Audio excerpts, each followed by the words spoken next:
بسم اللہ الرحمن الرحیم۔ سورہ نمبر 20 سورہ طٰہٰ۔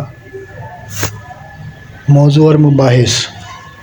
نمبر 3، پھر جس طرح آج نبی کریم صلی اللہ علیہ وآلہ وسلم کو بغیر کسی سر و سامان اور لاؤ لشکر کے تنہا قریش کے مقابلے میں دعوت حق کا علمبردار بنا کر کھڑا کر دیا گیا ہے، ٹھیک اسی طرح موسیٰ علیہ السلام بھی یکایک اتنے بڑے کام پر مأمور کر دیے گئے تھے کہ جا کر فرعون جیسے جبار بادشاہ کو سرکشی سے باز آنے کی تلقین کریں۔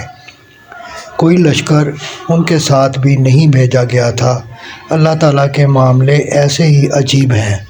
وہ مدین سے مصر جانے والے ایک مسافر کو راہ چلتے پکڑ کر بلا لیتا ہے اور کہتا ہے کہ جا اور وقت کے سب سے بڑے جابر حکمران سے ٹکرا جا۔ بہت کیا تو اس کی درخواست پر اس کے بھائی کو مددگار کے طور پر دے دیا۔ کوئی فوج اور ہاتھی گھوڑے اس کار عظیم کے لیے اس کو نہیں دیے گئے۔ نمبر 4، جو اعتراضات اور شبہات اور الزامات اور مکر و ظلم کے ہتھ گنڈے اہل مکہ آج نبی کریم صلی اللہ علیہ وآلہ وسلم کے مقابلے میں استعمال کر رہے ہیں، ان سے بڑھ چڑھ کر وہی سب ہتھیار فرعون نے موسیٰ علیہ السلام کے مقابلے میں استعمال کیے تھے۔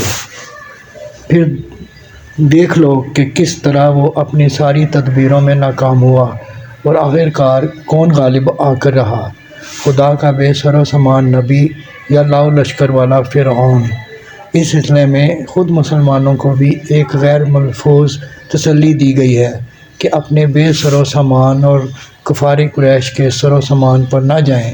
جس کام کے پیچھے خدا کا ہاتھ ہوتا ہے وہ آخرکار غالب ہی ہو کر رہتا ہے۔